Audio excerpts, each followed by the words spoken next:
Bienvenidos a Cuarto Intermedio, un nuevo programa más del Colegio de Abogados. Un nuevo programa del Colegio de Abogados por la señal de Somos Salta, todos los viernes de 3 a 4 de la tarde. Vamos a tratar de hacer un cuarto intermedio justamente y tratar los temas de la actualidad. En esta gloriosa semana de mayo, ¿no? Así es, la Semana Patria. Así es. Bueno, anticipemos qué vamos a tener. Hemos convocado al doctor Jorge de la Cerda, a Solano García, para hablar un tema de actualidad, un tema que muy interesante. Vamos a hablar de derecho informático. La responsabilidad civil de los buscadores de Internet. Así es. Porque bueno, la Corte Suprema de Justicia de la Nación tiene un caso que resolver, un caso que va a realmente revolucionar, digamos, este ámbito. Y que convocó a una audiencia pública justamente para tratar el tema. Efectivamente. También vamos a tratar de derecho constitucional. La semana pasada estuvimos con el doctor Regal de Cabanillas. Hoy nos van a acompañar el doctor Espota, el doctor Díaz Ricci y también el doctor Pablo Riveri. Riveri, perdón, para hablar de este tema tan eterno que es la Constitución, 20 años de la Constitución del 1994. Vamos a hacer un pequeño panel. Un panel, digamos, federal. Así porque es. Díaz Ricci de Tucumán, Pablo Riveri de Córdoba, Alberto Espota de Buenos Aires, 3 constitucionalistas, 3 visiones distintas para hablar de la Constitución de la Nación a 20 años de la última reforma, del año 94, ¿verdad? Pero antes de todo, déjame que te recuerdes la vía de comunicación. Te doy el paso del celular, 155 92 82 53, para todos aquellos televidentes que nos están viendo, quieran mandar algún mensaje. También nos pueden seguir en Twitter, en @cuartoINT.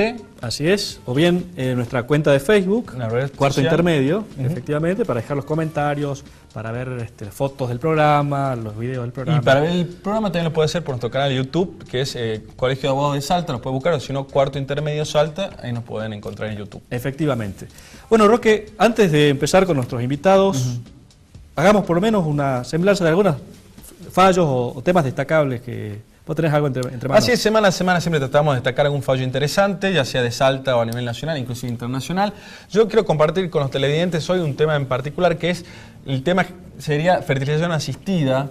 En Argentina por año se realizan más de 12.000 fertilizaciones. De estas 12.000 fertilizaciones, 1.000 se realizan con componente heterólogo. Quiere decir que es el semen o el óvulo aportado por un tercero, ¿no? Por un donante. Con un donante. Sale un fallo en el cual, recordemos que en Argentina no está regulada específicamente esta materia. En Argentina inclusive se permite la donación sea de manera secreta. Quiere decir que aquella persona que aporta el material genético no tiene que dar a conocer quién es, nombre, apellido, simplemente puede hacer esa donación. Salió un fallo en la Sala Quinta Administrativa Federal, en el cual se hace lugar a un amparo presentado por padres de 2 chicas que habían nacido a través de este método, y los padres pedían que por favor se guarde la información genética, la información de los donantes, los nombres, todos aquellos datos, para que las chicas cuando cumplieran 18 años, si ellas lo decidieran o no, podrían acceder a esa carpeta, sería. Que es un fallo muy importante porque, recordamos, no había antecedentes al respecto y a nivel internacional está muy discutido respecto a si se debe conservar o no el anonimato en estas circunstancias. Y bueno, lo destacable del fallo es que garantiza el derecho a la identidad y el derecho de las personas a saber su verdad histórica, su verdad biológica, ¿verdad? Así que es un fallo realmente para destacar. Y estamos preparando un informe al respecto en los próximos programas también, así que a todos aquellos que quieran participar de alguna forma u otra, compartir también sus conocimientos, comuníquese con nuestro celular para ponerse en contacto con la producción. Así es. Bueno, otra noticia destacable tiene que ver con la Corte Suprema de Justicia de la Nación. Se pronunció en el caso Cisneros.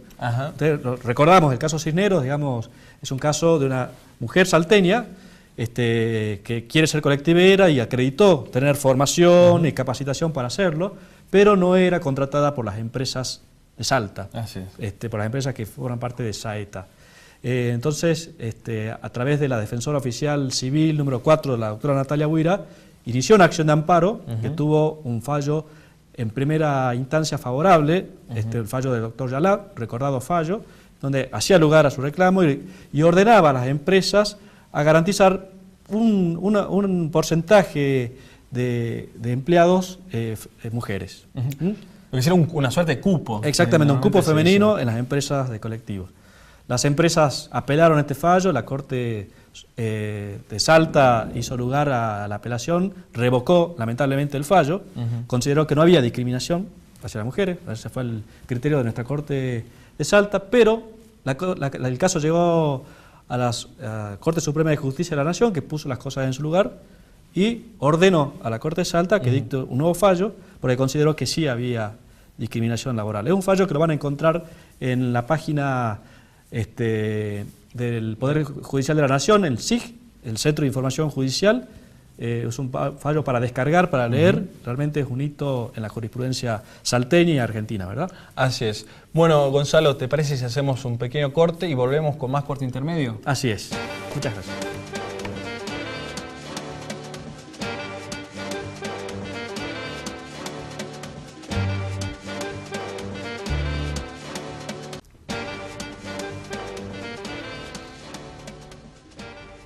Seguimos aquí en Cuarto Intermedio, el programa del Colegio de Abogados Roque. Así es, Gonzalo. Recordemos, segundo bloque. Así es. Recordemos la vía de comunicación para la gente que quiera. Bueno, la gente que nos quiera mandar un mensaje de texto lo puede hacer a nuestro celular al 155 92 82 53. También nos pueden seguir en Twitter, @cuartoINT.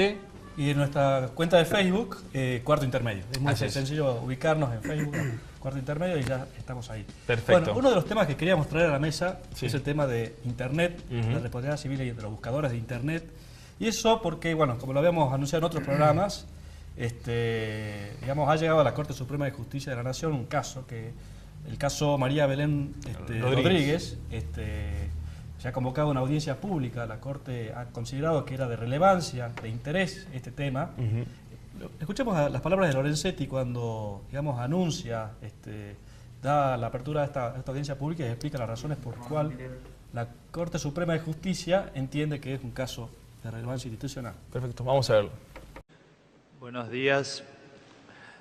La Corte Suprema de Justicia de la Nación ha decidido convocar una audiencia pública, en este caso, Rodríguez María Belén,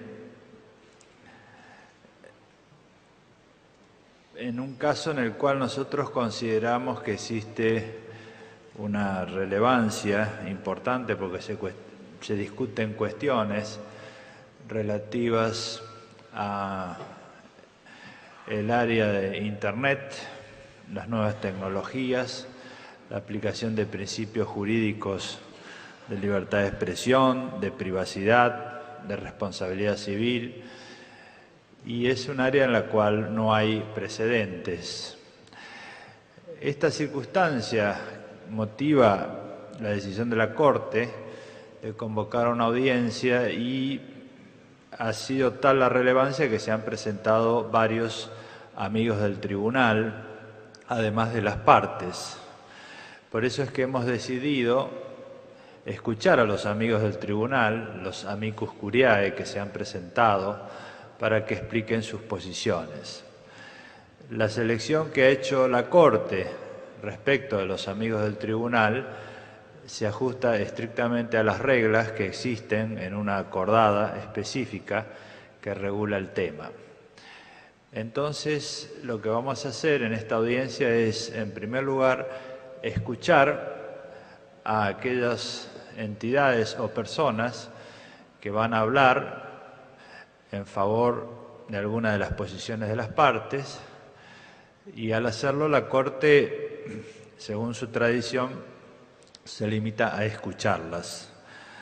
Luego expondrán las partes su posición y entonces allí sí los jueces del tribunal podrán hacer preguntas conforme a la tradición que seguimos en todas las audiencias públicas. Bueno, ahí escuchábamos entonces al presidente de la Corte Suprema de Justicia de la Nación explicando las razones, ¿verdad? Y para hablar del tema hemos convocado a dos abogados de la matrícula. Así es. Especialistas en Derecho de Daños. Está con nosotros el doctor Jorge de la Cerda. ¿Qué tal? Buenas tardes, doctor. Forma parte de la Comisión de Derecho de Daños del Colegio de Abogados. Muchas gracias, Jorge, por tu presencia acá en el programa. Gracias a usted. Y también nos visita el doctor Solano García. Buenas tardes, doctor. Agradecemos muchísimo su presencia para tocar este tema que es más actual que nunca y va a ser mucho más actual, ¿no es cierto? Y va a haber más especializaciones y más programas también, más corte intermedio al respecto. Así es. Bueno, cuando se habla de estos temas, decimos acá hay intereses, derechos constitucionales que están en juego, ¿verdad? Por un lado, el derecho a la imagen, el derecho a la intimidad de las personas que se pueden ver afectadas porque su imagen se las relaciona con páginas inapropiadas, con páginas pornográficas, como es el caso de los casos de las modelos que han llegado a la justicia, ¿verdad? Así es. Y también el tema de la libertad de expresión. Exactamente, son dos derechos constitucionales básicos de cualquier república. Nuestro sistema republicano federal los tiene muy bien arraigados y muy expresados, tanto en fallos desde años a años. Lo que pasa es que Internet ha venido a revolucionar todos los esquemas que teníamos preconfigurados. Entonces, ha resultado ser de que existen nuevos daños que se pueden generar a través de esta herramienta tan importante, y existe a su vez la posibilidad de estar ejerciendo la censura previa si uno le ordena a Internet que limite su capacidad de búsqueda o su capacidad de poder explayarse en todo lo que las herramientas que concede Internet. Gracias a Dios, seguramente pronto vamos a tener un fallo que va a ser un leading case dentro de la República Argentina y que va a ser trascendente porque tenemos tribunales con fallos contradictorios. A lo largo de todos estos últimos años hemos tenido varios casos que han sido pioneros en la cuestión. Tenemos un fallo de Jujuy, tenemos un fallo de la ex bandana Virginia Dacuña y el de María Belén Rodríguez, que es una modelo cordobesa, que ha iniciado a juicio por responsabilidad contra los dos principales buscadores que tenemos en Argentina, que es google.com.ar y yahoo.com.ar. Así es. La jurisprudencia sobre el tema, digamos, no es pacífica. Digamos, hay fallos a favor de los buscadores que entienden que no son responsables por el contenido que suban terceros, como son los dueños de otras páginas de Internet, y también fallos que sí consideran que son responsables, digamos, a título de qué, digamos, son responsables por qué, digamos, los buscadores de Internet. Yo pienso personalmente que los buscadores de Internet son responsables en virtud de una responsabilidad de factor objetivo de atribución.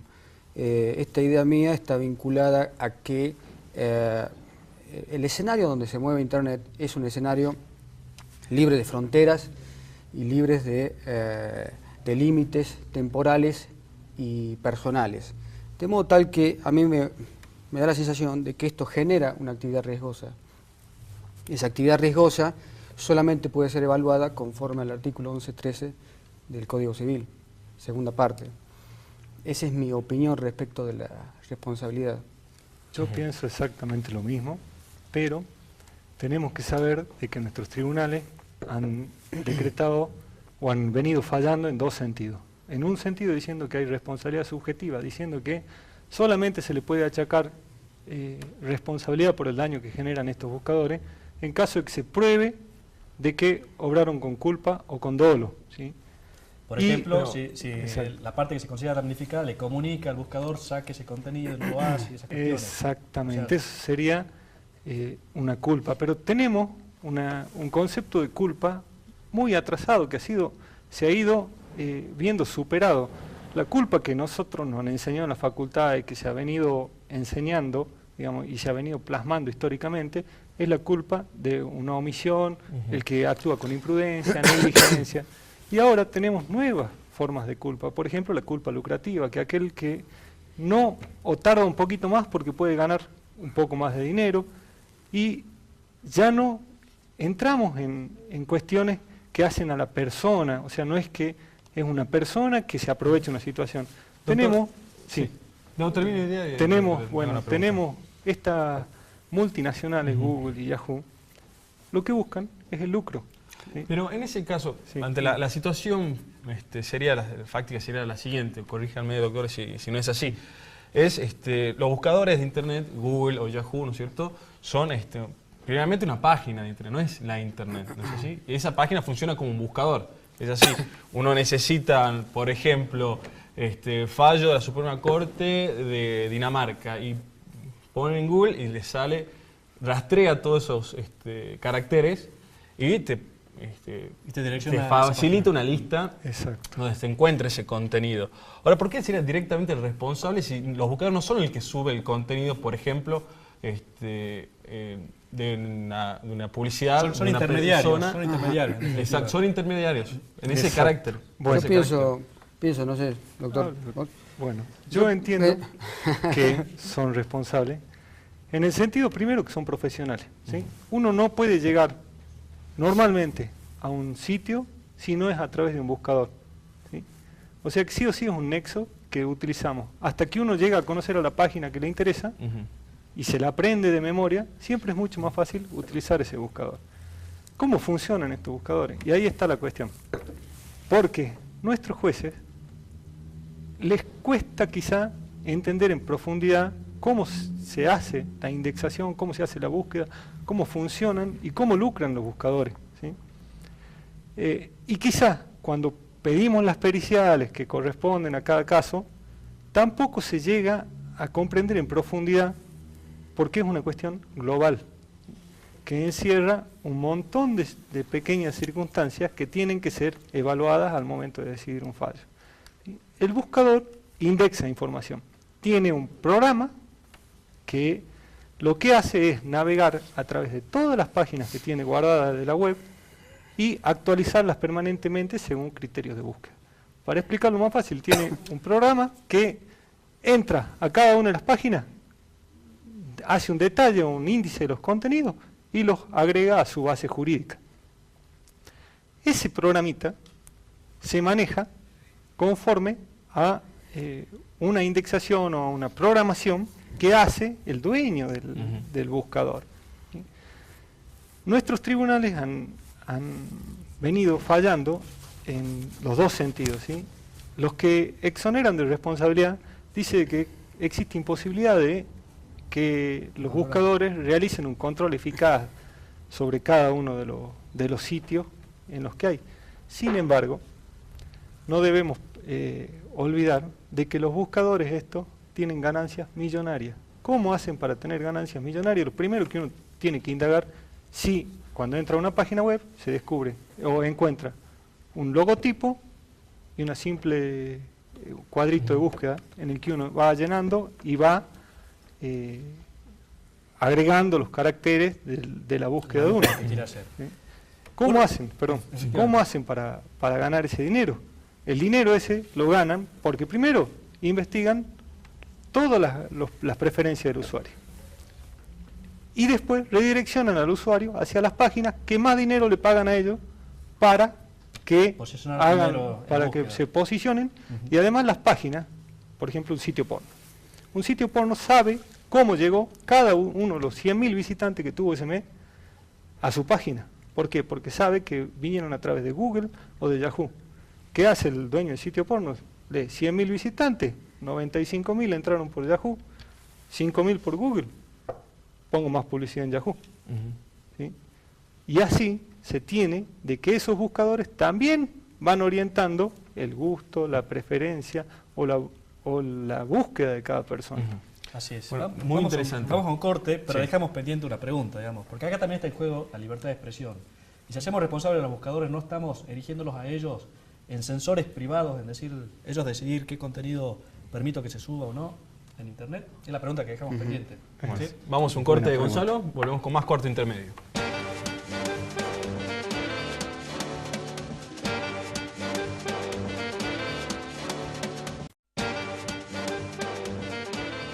Seguimos en cuarto intermedio, bueno, un tema realmente apasionante, ¿verdad? Así es, así, Sí, tercer bloque.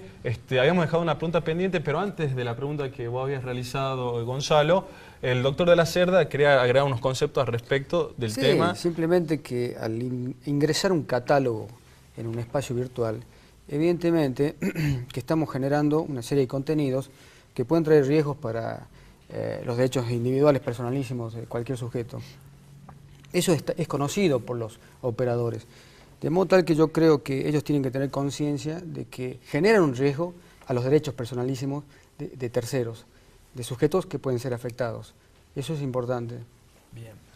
Bueno, la pregunta pendiente tenía que ver con los intereses en juego. Decíamos, por un lado está también el derecho al honor, a la intimidad, a la imagen que tienen las personas, que pueden verse afectadas por los buscadores, pero también el tema de la libertad de expresión en Internet. Claro. Si lo hacemos responsable a los buscadores, dicen, esa es la defensa que hacen los abogados de los buscadores de Internet, digamos, afectamos la libertad de expresión y lo dirigimos a ellos en sensores, digamos, de la información que se hace Exactamente. ¿Cuál es tu visión, Solano? Bueno, yo creo de que no es necesario verlo como una censura previa. Digamos. Si uno simplemente se limita a no vincular lucrativamente o con fin de lucro un sitio porno con determinado modelo, no es que está ejerciendo una censura, simplemente no lo está vinculando. ¿Cuál es la cuestión? Por ahí nosotros conocemos a 2 modelos porno o a 2 actrices porno y uno nunca pone el nombre de esa actriz porno. El sitio porno está interesado en que uno acceda con el simple hecho de poner la chica del momento o la modelo que está bailando. Entonces, ¿cómo hacen? Uno pone la modelo que está bailando y resulta ser de que le aparecen 5 sitios porno que le pagaron a Google y le pagaron a Yahoo para que lo redireccione a la persona que está, o al navegante, a ese lugar. Entonces, ahí está la cuestión. Ningún derecho es absoluto. Sabemos de que todos tienen sus límites, ¿sí? Entonces, tenemos que lograr un equilibrio que permita, por ejemplo, hoy en día, si usted ingresa a Google y quiere poner, o quiere informarle a Google de que hay un sitio X que le está afectando, no puede. No encuentra dónde, es lo mismo en Yahoo.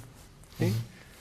Entonces, si ellos tuvieran una herramienta de acceso más simple en el que uno pudiera verificar su identidad y decirle, mire señor, yo no quiero que esto estuviera, y eso funcionaría, nos evitamos todos estos malentendidos. Ahora, doctores, hay vías jurídicas para poder evitar esto, ¿no es cierto?, ante la aparición de algún dato o alguna relación que una persona no quiera tener. Claro. Con algún sitio en particular, hay vías ¿Qué herramientas le ofrece el derecho al ciudadano para decir, bueno? Y tenemos herramientas procesales, como las medidas autosatisfactivas o cautelares, que son previas a las demandas generalmente de daños y perjuicios. Tenemos medidas de fondo, como puede ser el amparo, o también la que está prevista en el artículo 1071 bis del Código Civil. Y yo personalmente también me parece que puede ser utilizada la del 2499, del daño temido. Es decir, son las vías clásicas que se pueden utilizar y articular para lograr una rápida respuesta de la justicia, una medida autosatisfactiva. En un despacho el juez decide. Sí, tiene la ventaja de que no necesita una demanda de fondo. Bien. Lo que haría la medida sería impedir al buscador que limite el contenido ese prohibido con la persona. O eliminar los contenidos que ya están. O que filtre de una manera más precisa a esa persona para no vincularla con cierto contenido. ¿Se puede eliminar totalmente o no? El link se puede eliminar perfectamente. Lo que pasa es que no conviene eliminar el link, sino conviene no vincular a esa persona con cierto sitio. Eso es lo que realmente sería equilibrado. Es una cuestión de política legislativa también, ¿no? En Argentina todavía no lo tenemos regulado. En Estados Unidos hubo una fuertísima presión de los medios multinacionales y salió el protocolo 230 que liberó de responsabilidad totalmente a los buscadores y a todos los ISP, que son los proveedores de servicio de Internet de cualquier forma. Aquí en Argentina todavía no. Por eso tenemos que volver a los principios generales del derecho. Y por eso la importancia de que la Corte se ocupe del tema, porque seguramente va a fijar directrices. En Europa, digamos, el Tribunal de la Unión Europea, digamos, se ha pronunciado al respecto, no al caso de la modelo, sino de un ciudadano común que pedía su derecho al olvido, es decir, que sacar, digamos, mi información que estaba ya hace más de 6 años en Internet y que lo relacionaba con una cuestión de unas deudas previsionales y demás. Exacto. ¿Qué ha dicho la Corte, el Tribunal Superior Europeo? Recordemos, primero, de que acá en este caso el dato que brindaban los buscadores no era falso, era un dato cierto.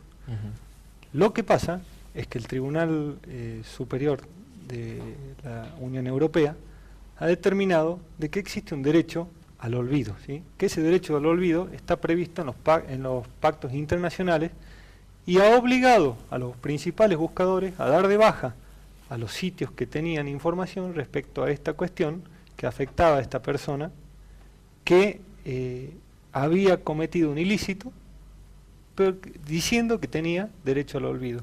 Entonces, no es que hubo censura previa, se permitió que durante X cantidad de tiempo se tuviera el acceso a esa información, pero después se considera de que el derecho al honor y los derechos personalísimos son más importantes que el derecho al acceso a esa información ya pública, porque la persona también tiene derecho a regenerarse, a recomponer su vida y demás cuestiones. Cuando se trata de un ciudadano común, digamos, porque hace el Exacto. distingo si se trata de un político, de un acto de corrupción que se ha investigado hace unos años atrás. Exactamente. No hay En derecho eso al olvido. tenemos- Claro, se mantiene el Sí. viejo paradigma de Sí.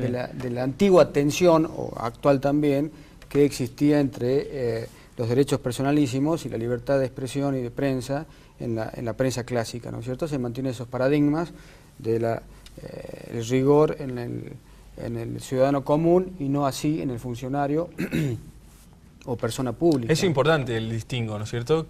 Esos paradigmas se mantienen en esos aspectos. O sea, Bien. Hablamos recién, digamos, que en Estados Unidos está legislado el tema. Acá no tenemos legislado. Los jueces, cada vez que tienen que fallar sobre el tema, las herramientas que utilizan son el Código Civil, el Código de Procedimientos, medidas novedosas, o no tan novedosas, pero de pocos años, como las medidas autosatisfactivas y demás. ¿Es necesario legislar sobre el tema? Con las herramientas que tenemos es suficiente. mire, yo personalmente veo que hay un plexo normativo interesante compuesto por la Constitución, los tratados internacionales, y hay una ley nacional que, bueno, equipara la libertad de prensa a la información de Internet. Pienso que la sobreregulación por ahí puede traer problemas. Ahora, quizás haga falta reglamentar la actividad, que es otra cosa diferente. Solano. No debemos olvidarnos de que es muy difícil llegar al verdadero culpable de los contenidos de esos sitios, porque normalmente cuando son cuestiones ilícitas se suben a servidores que están en países donde que no firmaron los tratados internacionales. Entonces, la única manera de lograr evitar esos daños injustos es accionando contra estos buscadores que hacen un negocio gigantesco. Regular al respecto es una cuestión de política legislativa. Seguramente habrá una importante movida para que no se lo sancione, porque es un negocio. Nuestras herramientas actuales son más que suficientes para determinar que ante un daño injusto generado por una actividad riesgosa, altamente lucrativa, y que además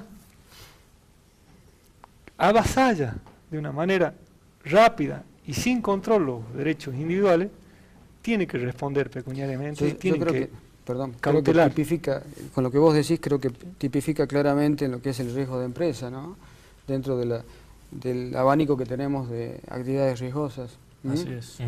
Bueno, la última palabra la tiene ahora la Corte Suprema de Justicia de la Nación. Vamos a seguir atentos. Vamos a ver. Y hay muchos más temas para tratar, lo vamos a hacer en otros programas, porque también están las redes sociales, también está Facebook, ¿no es cierto? Que da mucho también para hablar, para charlar y para seguir debatiendo. Le agradecemos a Solano García, Jorge de la Cerda. Muchísimas gracias, doctores. Y nosotros vamos a un corte, le proponemos cuando volvamos vamos a hacer un bloque muy federal. Vamos a convocar a juristas tucumanos, cordobés, porteño, para hablar de la Constitución. ¿Te parece? Y también vamos a hablar de los derechos internacionales también. Así es. Seguimos en Cuarto Intermedio por Somos Salta.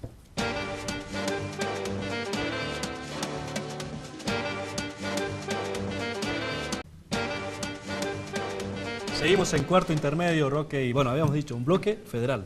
Federal y constitucional. Nos Así visitan, tenemos el honor de la visita de tres especialistas en Derecho Constitucional. ¿Querés empezar presentando? Son especialistas, doctores en Derecho, vinieron a Salta porque están en las 10ª jornadas interuniversitarias, digamos, de Derecho Constitucional. Sí. Los tres son profesores de la universidad, digamos. Está con nosotros Alberto Espota, profesor de la UBA, de Derecho Constitucional, de la Católica. Está también de Córdoba el doctor Pablo Riveri, también doctor en Derecho, enseña en la Universidad Nacional de Córdoba, en la Universidad Católica de Córdoba, es licenciado en Filosofía también. Y también nos visita el doctor Sergio Díaz Ricci, que es de Tucumán, vino hasta Salta, es graduado en la Universidad Nacional de Tucumán, medalla de oro, tiene la especialidad también de Derecho Constitucional, en la Universidad Complutense de Madrid. Y además también tuvo el honor de ser mi profesor en la facultad. Así es, yo comentaba fuera de cámara con el doctor Díaz Ricci, cuando llegaba a Tucumán a estudiar Derecho, digamos, usted era defensor del pueblo en ese momento. Así es. Y es vocal del Tribunal de Cuentas. Acá tuvimos Tribunal de Cuentas en la provincia de Salta, ahora tenemos una auditoría general de la provincia. No sé si es bueno o malo. Son modelos de control. Eso externo. es para otro programa, eso seguro. Digamos una serie, yo creo que es para una serie. Yo también considero, pero bueno, vamos a ver. Es para una saga, pero será en otra oportunidad seguramente. Bueno, doctores, les agradezco estar acá en el programa institucional del Colegio de Abogados. Y la ocasión es 20 años de la reforma constitucional, digamos. Uno de los paneles de este seminario es 20 años de la reforma constitucional y tiene un título sugestivo, luces y sombras, digamos. Hay más luces, hay más sombras. ¿Cuáles son las sombras que se puedan destacar, digamos? A ver, es un balance complejo, ¿no? Que no hay que entregarle estrictamente la responsabilidad de lo bien o mal habido a la labor del convencional constituyente, ya que han tenido cierta injerencia, digámoslo así, todos aquellos que ocuparon funciones de los poderes públicos. El balance visto en retrospectiva, desde mi punto de vista, subjetivo por cierto, no es positivo. Y creo que la labor del constituyente dejó en ciertas medidas cuestiones no del todo bien calibradas, por más de que también ha tenido sus bemoles positivos, pero bueno, es una cuestión estrictamente subjetiva que entiendo que ustedes tendrán sus opiniones, ¿no? Por supuesto. Sí. A ver, esto se puede analizar de distintos puntos de vista, naturalmente, pero en la disciplina, fundamentalmente los constitucionalistas han enseñado que nosotros tenemos una tarea compleja porque conjugamos tres miradas que son distintas. Hay una mirada que suele ser normativa, es decir, sobre la calidad, la técnica que tiene en este caso la legislación, porque es un poder legislativo, la Convención Constituyente extraordinario que ha hecho reformas a la Constitución. Hay una mirada también sociológica o más bien descriptiva. ¿Qué pasa con las instituciones, con las prácticas que se inauguran a partir de la reforma de la Constitución? Y hay un tercer andarivel o nivel de análisis, que también es muy importante, que tiene que ver con la filosofía política o con un nivel axiológico, donde hay juicios de valor sobre si los enunciados de derecho y sobre si las prácticas y las realidades concretas son valiosas, son buenas o no. Entonces yo diría que ese es un contexto que sirve para enmarcar lo que ha planteado el doctor Espota y que yo, con un sesgo a la inversa, diría que yo tengo una mirada moderadamente positiva, pero también con profundas discrepancias y creo que con saldos pendientes muy importantes. Doctores, uno cuando recuerda la Constitución del 94, recuerda el llamado Pacto de Olivos, la famosa foto, ¿no, Gonzalo? De Alfonsín y Menem caminando. Mucho se habló respecto al pacto que hubo, a los acuerdos que hubo, y hoy, 20 años después, ¿no es así? Los factores positivos, aquellos que podemos destacar como luces, ¿cuáles serían específicamente?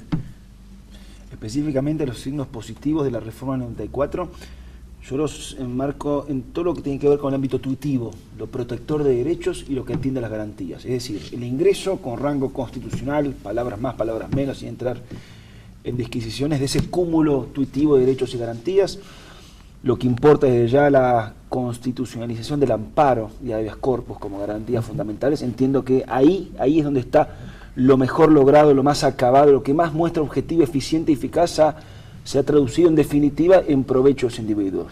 Yo creo que por ahí pasa desde mi punto de vista, reitero, lo mejor logrado en beneficio concreto de humanidad de la reforma del 94. Doctor Díaz Ricci. Sí. Es que es como preguntarle a un médico que le haga un análisis completo a un paciente, o sea, siempre vamos a encontrar algo, ¿sí? Como decía Pablo. Entonces uno trata de tener la visión general, que es un poco la que interesa. Por de pronto hay un efecto muy positivo. El pueblo se expidió en su gran mayoría convalidando su Carta Magna.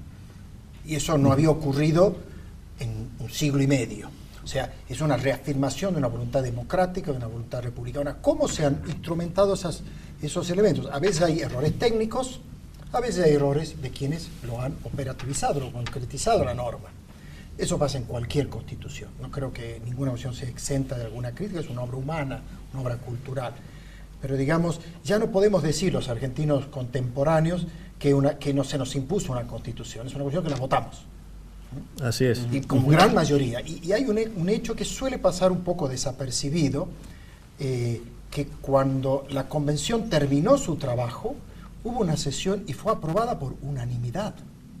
No hubo un voto negativo. Incluso los partidos que eran contra la reforma estuvieron presentes y dieron su voto positivo en representación.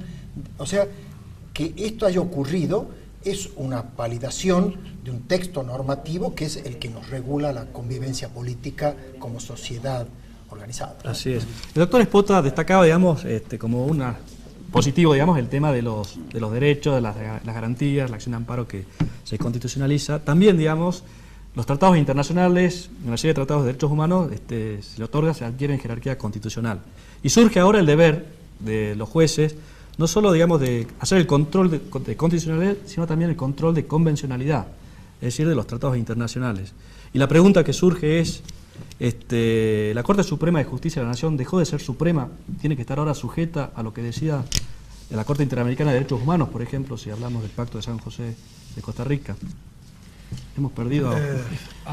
sí. Es una pregunta muy interesante y yo creo que se puede analizar desde dos perspectivas. Yo voy a tratar de decir una y si tengo tiempo de otra. Bien. La primera idea que hay que tener es que la apertura constitucional hacia el derecho internacional de los tratados es un acto soberano de la misma convención y del derecho interno, el derecho doméstico. Desde el punto de vista formal, si bien la Constitución se autorrestringe y admite que la máxima jerarquía constitucional hoy es compartida con las convenciones exclusivamente de derechos humanos, tratados de derechos humanos, los 11 más, los que fueren incorporados a partir de la aplicación de la regla del 75 inciso 22. A pesar de ello, insisto, hay que tener en cuenta que, por lo menos desde mi punto de vista, existe, desde el punto de vista formal no material, una prelación del derecho interno. Por lo tanto, las autoridades que deben aplicar la norma, fundamentalmente los jueces, pero no solamente los jueces, hoy tienen la obligación, porque nos manda el artículo 75 inciso 22, de aplicar ese derecho, que es un derecho que proviene del derecho internacional, en casos concretos, porque se refiere a casos concretos, con la misma peraltada, con el mismo peraltado valor que le diera el convencional constituyente. Pero es factible que el día de mañana pudieran ser denunciados esos tratados. Yo sí puedo decir una palabra más, no voy a decir cuál es la otra perspectiva, pero creo que es importante señalar algo muy interesante, que hay un fenómeno hoy, ustedes saben muy bien, de internacionalización de los derechos humanos, y existe, al margen de la vigencia de los tratados de derechos humanos, existen fenómenos, lo que se llaman de trasplante, de borrowing, donde hoy los holdings, los dictum de las sentencias internacionales son trasplantadas y son utilizadas, desde mi punto de vista, a menudo con demasiada liviandad. Bueno, doctor, pero si quiere tenemos un minutito más, puede explayarse en la otra perspectiva. Bueno, yo quería decir esto puede ser visto desde dos andariveles. Es decir, uno puede verlo desde el punto de vista formal, desde el punto de vista material. Desde el punto de vista formal, yo creo que existe todavía esta dimensión de supremacía del órgano que da, ¿no es cierto? Porque naturalmente la Constitución expresa el orden formal que admite la incorporación de esos tratados. Ahora, desde el punto de vista material, hoy es cierto, hoy el control de convencionalidad que ejercen los jueces, aparte con la importancia que tiene la aplicación interna, no solamente de la Corte Interamericana de Derechos Humanos, hoy existe una enajenación en alguna medida del orden de las razones que a menudo reposan en otros fallos, en otros precedentes que van más allá de nuestras fronteras. En consecuencia, son temas de una gran densidad y complejidad, sobre todo cuando no se ha tenido la misma experiencia que ha tenido sistemas multidimensionales, como el caso que tenemos la Corte Europea, el Tribunal Europeo de Derechos Humanos, más los tribunales constitucionales que están en Europa. En nuestro caso, la situación tiene algunos ribetes muy peculiares. Sí. Sergio, usted. La Corte, hay que pensar de que la plenitud jurisdiccional la tiene cada tribunal. La Corte es por apelación, es cuando le toque y le llegue. Y ahí ya, digamos, su supremacía está dada porque es la última palabra que se dicta en el sistema jurídico, el sistema jurisdiccional. Si hay un juez de primera instancia, sanciona, dicta su sentencia y no hay un recurso, ha ejercitado su plenitud jurisdiccional completa. O sea, quizás la visión de que pueda ser un punto de referencia que sea todo el poder, no, va a llegar cuando le toque como un tribunal de alzada, un tribunal de revisión. Entonces, y en esos casos la propia Corte, en algunas situaciones, el caso Canto, ha resuelto por ella misma de que en la medida que no se traje un caso a su sede, no va a intervenir. Aunque se trate de cuestiones que vengan, decisiones de la Corte Interamericana que contradigan sus propias sentencias. Lo vuelvo a explicar. Si hay una decisión de la Corte Interamericana que contradice una propia sentencia, la Corte no va a resolver, no va a cambiar su sentencia. Va a esperar que se plantee de nuevo un caso y cuando le llegue, lo resuelva. ¿Qué está diciendo? Que el particular afectado va a tener que comenzar a subir la escalera, empezar por el juez de primera instancia, si hay apelación pasaremos al de segunda, en el caso de las provincias iremos al Tribunal Superior, y recién llegar a la Corte. O sea, no tiene la atribución y la potestad de acomodar el ordenamiento jurídico per se. Bien. Bueno, hagamos un pequeño corte, Gonzalo, después le damos la palabra al doctor Espota y seguimos con más cuarto intermedio, ¿te parece, Gonzalo? Sí, varias preguntas pendientes. Queda muchísimo. Vamos a un corte y ya volvemos con más cuarto intermedio.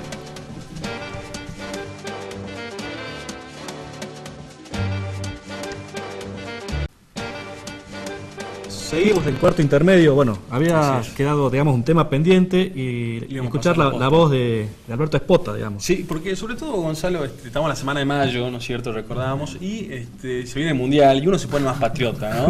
Uno se malentona, entra en los colores patrios y reclama un poquito más qué sucede con nuestro derecho, con nuestras propias leyes, con nuestros jueces. ¿Qué norma hay que aplicar, ¿no es cierto? Si aquella nacido en nuestro Congreso o aquella que nace de la Convención Interamericana de Derechos Humanos o aquel fallo, ¿no es cierto?, que debería incidir más acaso un fallo de la Corte Interamericana de Derechos Humanos que un fallo de la Corte Suprema de Justicia de la Nación. A ver, de acuerdo al caso concreto, porque la norma regirá en la medida que sea conveniente a las circunstancias que motivan el caso. No es que siempre habrá que aplicar tal o cual norma, porque incluso dice presente, ¿por qué no?, el derecho de provincia, que excede la competencia jurisdiccional de la Corte Suprema. A ver, la Corte Suprema aplica derecho federal, lo que quiere decir que cuando se recurre en apelación en una instancia internacional, el Tribunal Internacional aplicará el derecho internacional, no así el federal. Consecuentemente, la última palabra en la interpretación del derecho federal la tiene la Corte Suprema Argentina, siempre y cuando, como decía Sergio, se inste su competencia, ya sea originaria, ya sea vía apelación ordinaria o extraordinaria. De todos modos, es un tema que no está zanjado el presente. La Corte se ha ido y vuelto constantemente sobre sus pasos, contradiciéndose hasta el cansancio y confundiendo diferentes órganos que componen este mecanismo tuitivo de los derechos humanos, ya sea la Comisión, ya sea el Tribunal. Si me preguntan, no hay una jurisprudencia coherente que permita decir cuánto es la vinculación o el seguimiento que debe hacerse con respecto a las opiniones, que no es lo mismo que a los pronunciamientos jurisdiccionales de la Corte Interamericana. En concreto, es un tema que está en el aire, es un tema que está abierto a diferentes interpretaciones, hay una tensión importante entre el derecho interno de matriz constitucional y el internacional de Corte Internacional propiamente dicho, que la Corte lo zanjará en la medida de sus sucesivas integraciones. Ha ido y vuelto constantemente. Si ustedes me dicen cuál es mi opinión, yo creo que la Corte sigue siendo un poder político supremo del Estado, más allá de que haya un recurso circunstancial, que no hay por qué rasgarse las vestiduras, porque cuanto mucho será tuitivo de los derechos y las garantías individuales. No hay un problema en todo esto, como se lo quiere ver, y no es un tema grave. Gran problema del no respeto por los derechos o no respeto por las garantías no pasa por ahí, todo lo contrario. Y si hay un problema que atienda a la pérdida de soberanía en la medida que exista o no a instancias de la globalización o la integración, tampoco radica en la transferencia de jurisdicción a organismos internacionales tuitivos, reitero, los derechos humanos. Bien. Pablo Riveri, digamos, cuando empezábamos el bloque anterior, digamos, hablaba de algunos saldos, ¿verdad? Algunos saldos. Yo creo que acá tengo algunos salditos pendientes para hablar y ver, hacer un análisis breve de cada uno de los institutos que introdujo la reforma del 94. Consejo de la Magistratura. Bueno, eso es un tema especialmente delicado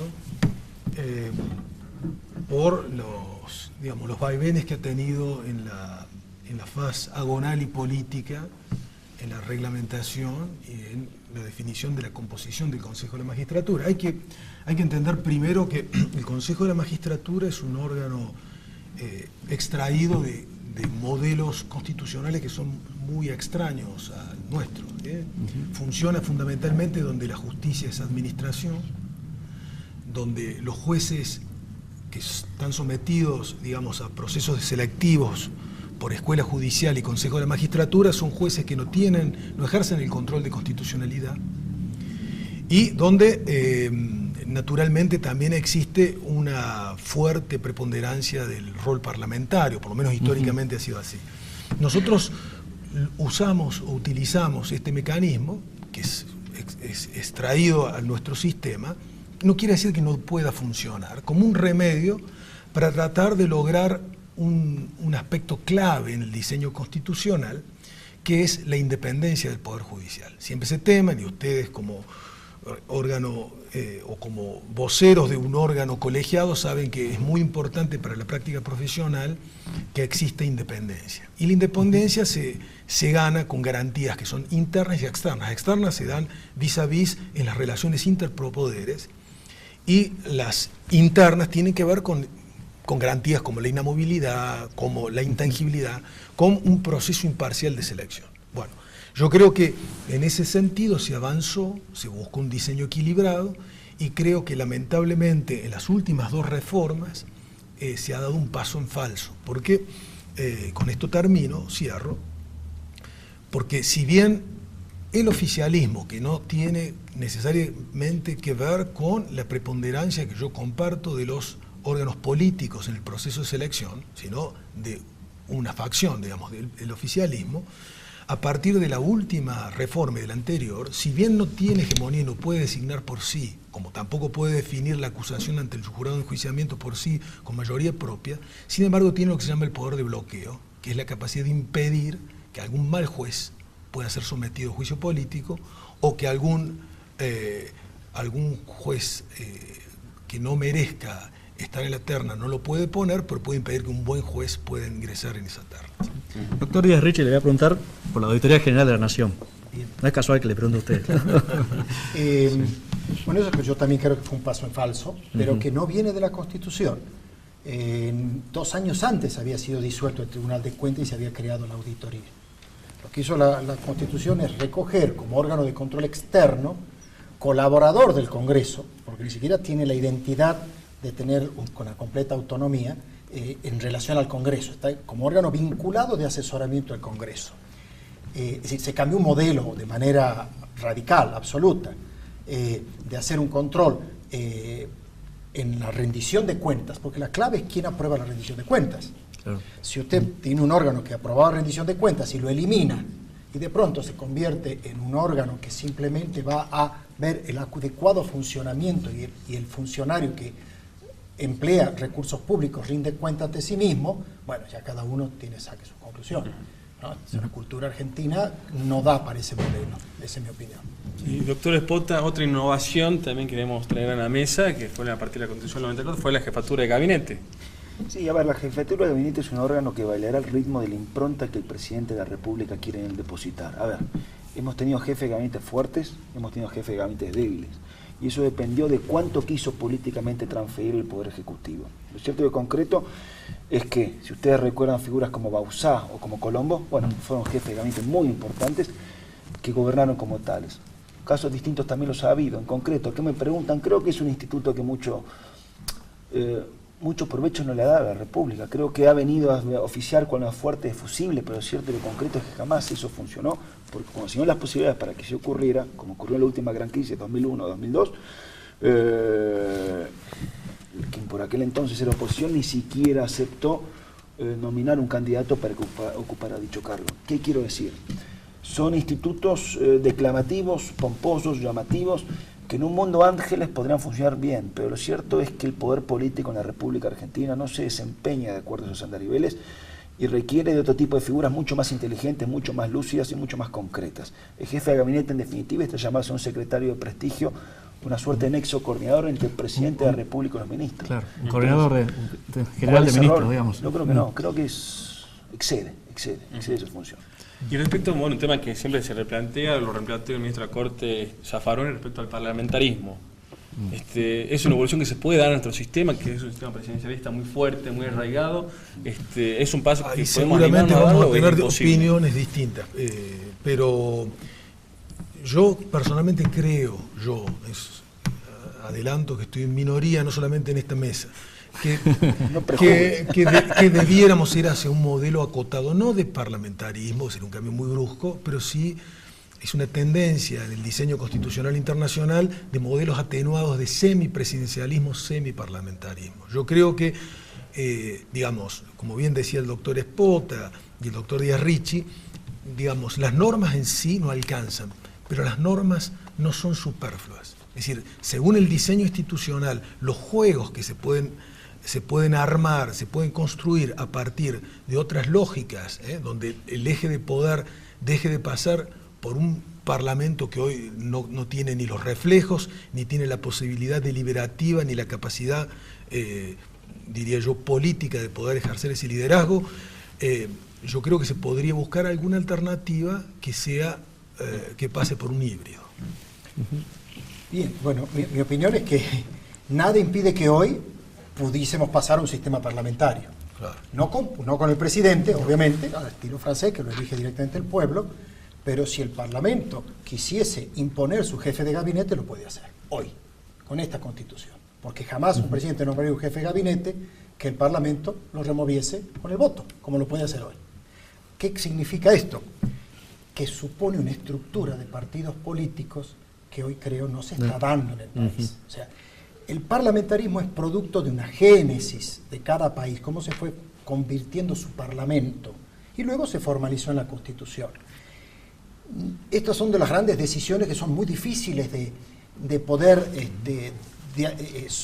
suponer una solución, es decir, sugerir una solución, porque ese error sería carísimo.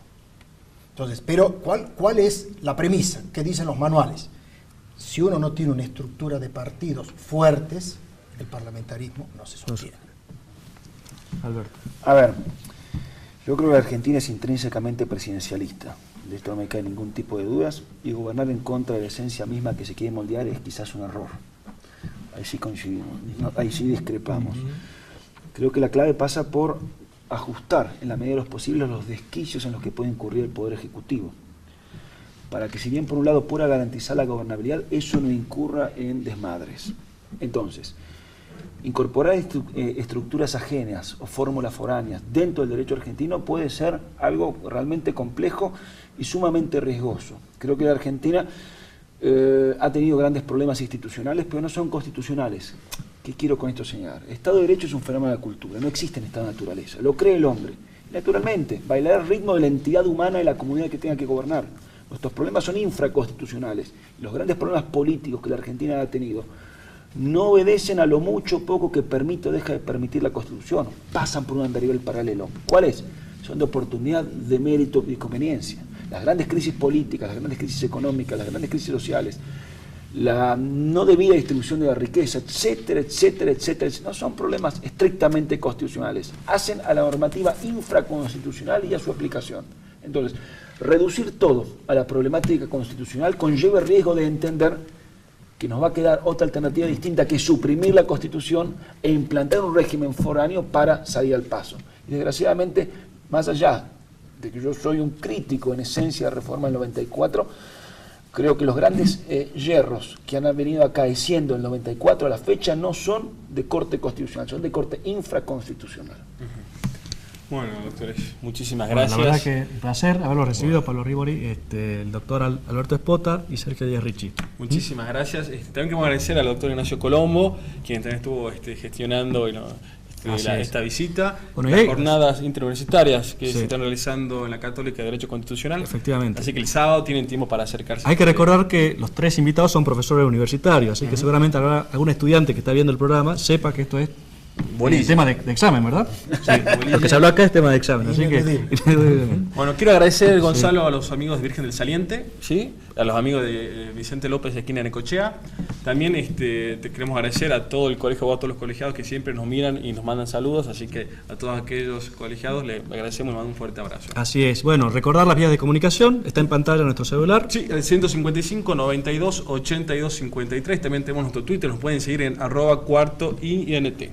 Así es, y bueno, si quieren ver el programa fuera del cable, digamos, lo pueden ver en el canal de YouTube del Colegio de Abogados. Bueno, 25 de mayo, así es. Estamos a puerta de la celebración patria, así que... ¡Viva la patria! ¡Viva la patria! Bueno, Viva la patria. Gracias. Muchas gracias.